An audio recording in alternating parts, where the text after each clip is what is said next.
What's going on, guys? Gaming back with another MLB The Show 20 video.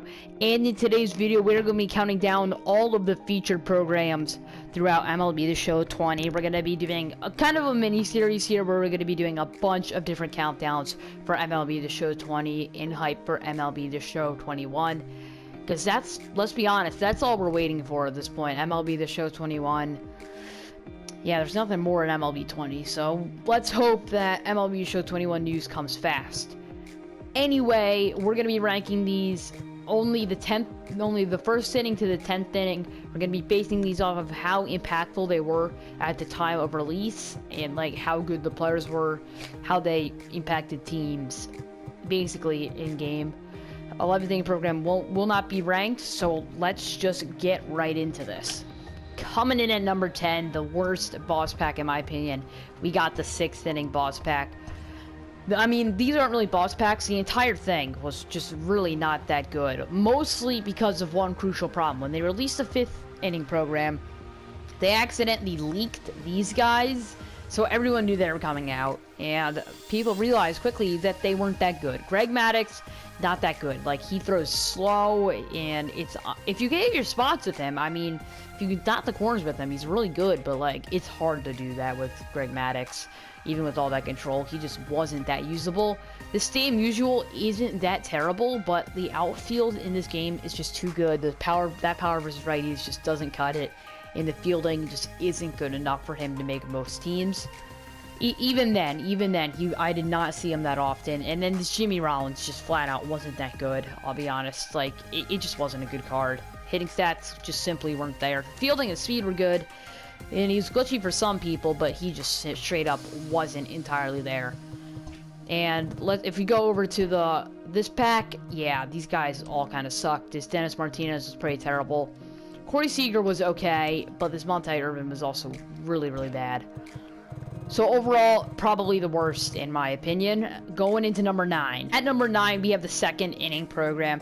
Now, I don't think this is that terrible at all by any stretches, but there were some issues with some of the cards. I don't think I saw this Joe Carter more than 3 times when I've played this game. I just never saw him.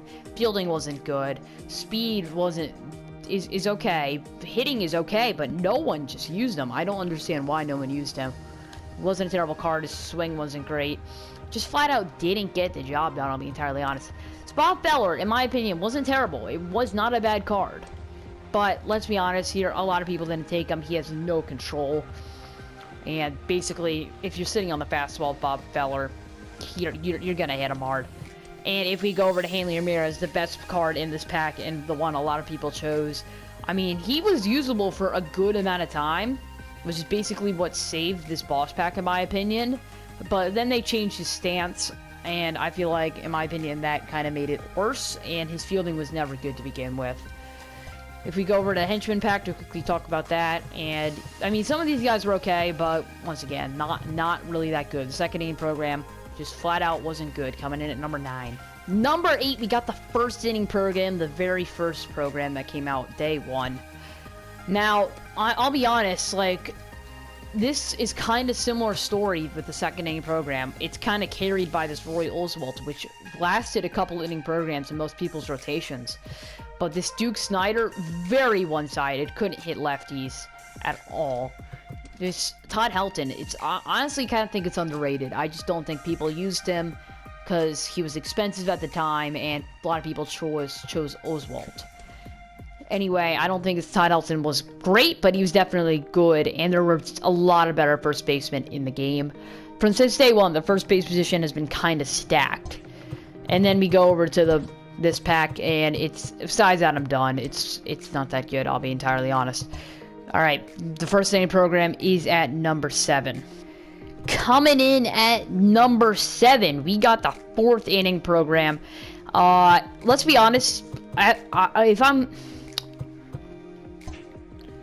Coming in at number 7, we got the 4th inning program. If I'm being entirely honest, I don't think it's that bad in perspective now, but when it came out, people weren't excited about this.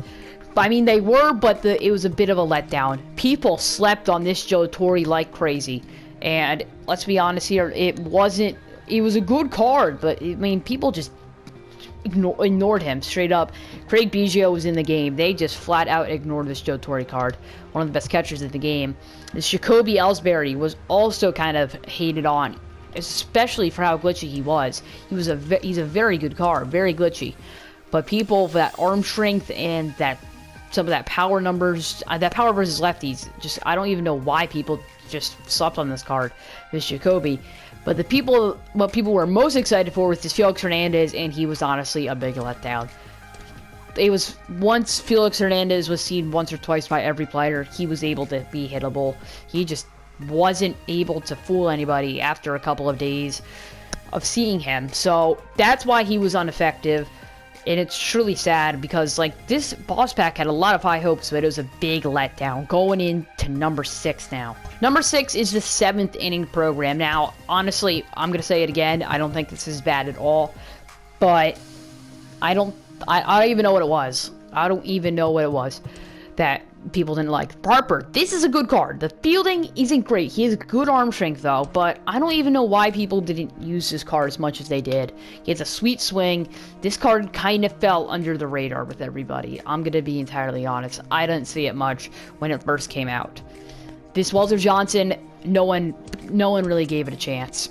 I mean, it came out, people knew about it, no one gave it a chance because of how bad he was last year. Even without Liar, on both of his pitches, no one gave him a chance, and kind of rightfully so. He wasn't that good. Because, like, you sit on 99 miles an hour or 102, and you're going to hit it with him. He's got a bad windup. I mean, when you mix in that changeup and curveball, I mean, sometimes it can be effective, but you've got to be really, really smart in how you use this card. But and then here we go, Frank Thomas, not good at all. I mean, not good at all, not bad at all. He's a really, really good card. The problem was first baseman at that point in the game. There were so many good first basemen out. We got Babe Ruth. He just was slept on. Like, there were too many good first basemen at the point he came out so that he wasn't usable. Great bench bat, but not entirely usable. So that's why the 7th inning program's coming in at number 6. Off the top 5, we got the 3rd inning program. Now, there are all these cards are switch hitters. They're all pretty decent, but there's one card that kind of carried them. We'll go to a second on that and how they were kind of carried. Shane Victorino, not that good of a card. Great fielding, great speed, no power. Same thing with Brian Roberts. Good fielding, good speed, no power. But then we go over here to Chipper Jones, which people loved. And even though the bad fielding, even though not that good speed, it's still Chipper. Chipper did a lot of heavy lifting for his 3rd inning program, and at the time, he was one of the best cards in the game. There was no way around it. He was still good going into like the 6th or 7th inning program. You prestige this card, he was still a force to be reckoned with. He was still a good card going into the late stages of the year, and he can still be usable even now. Chipper is doing the heavy lifting here. The other two aren't that good. The other two just aren't good, but, like, we got Chipper, and he did so much heavy lifting, which caused this to come at number 5. Number 4 is going to be his 10th inning program in Ken Griffey Jr. This one's hard to rank since it's completely different from everyone else, and the fact that there's only one boss, but the one boss is really, really freaking good. I mean, I rake with him. I love him. Great fielding, great speed. Great numbers against righties, and still pretty underrated against lefties, plus that sweet swing with Ken Griffey Jr. The problem was the stacked amount of outfielders there were in the game. You just couldn't fit them onto the squad. You got Mantle, you got Trout, you got, like, Larry Walker. In a few days after this came out, guess who also came out? You got Willie Mays coming out a few days later as a ranked season award. At the time he came out, he wasn't that valuable. But then we go over here into the henchman pack. We got this Andrew Miller, who's one of the best lefties in the game. I know that ERA doesn't reflect it, but he's still a very effective lefty. The Ralph Kiner isn't bad, and this Mackenzie Gore is okay, I guess.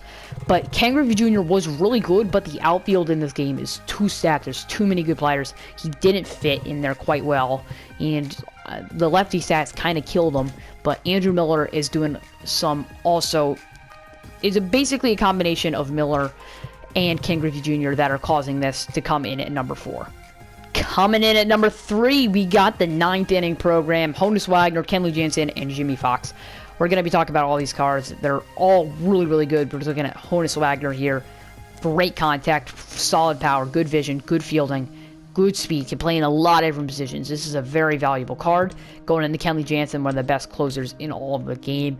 Filthy, filthy, filthy cutter, sinker, slider, changeup, four-seamer.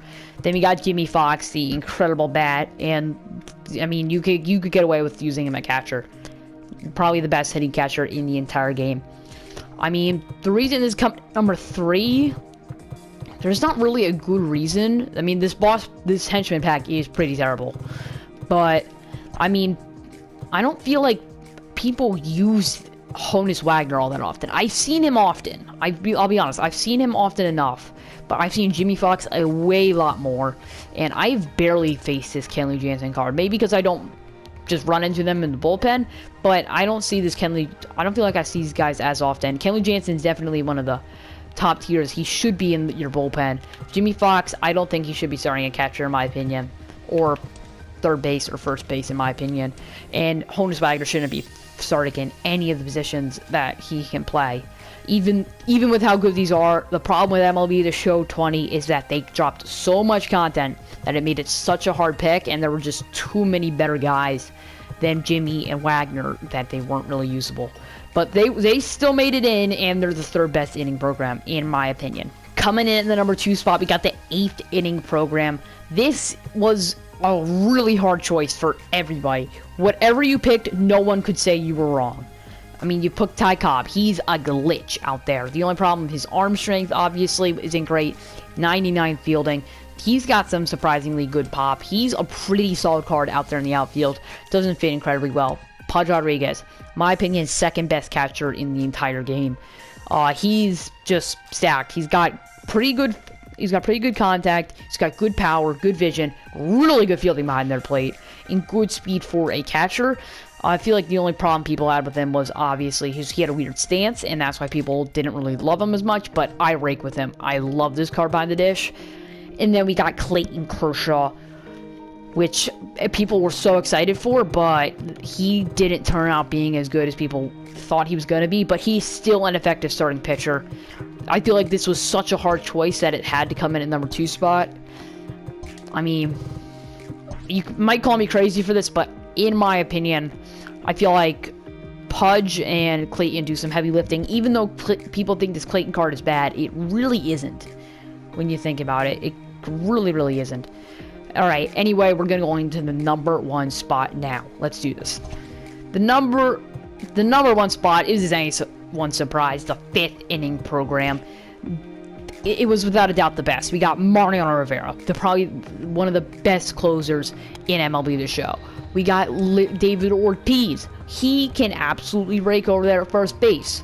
Then we got Larry Walker, a surprising new legend who might actually have been the best in that pack. I feel like I saw him the most. He's got good fielding, good speed, good hitting. Ortiz just rakes, and Mo is filthy. And this was kind of an obvious number 1 choice for me. The only issue I can see is David Ortiz with what I've been saying a lot. There's so much first baseman depth in this game that he was kind of overlooked, but he was still a really good hitting card. If you go over to the henchman pack, don't remember if it was really good. You had this Jose Alvarado, which if you use in your bullpen, it's not a bad card to use. This Jose Alvarado is not a bad card at all. And people were caught really off guard and really excited for this one. No one thought Larry Walker was in the game, and to see Ortiz and Mo in the same pack was crazy. This was a tough choice for everybody. And I sure hope you did enjoy today's ranking video. If you did, make sure to leave a like and subscribe. That's the best way to support the channel. I'm Untitled Gaming. I'll see you in the next one. Peace.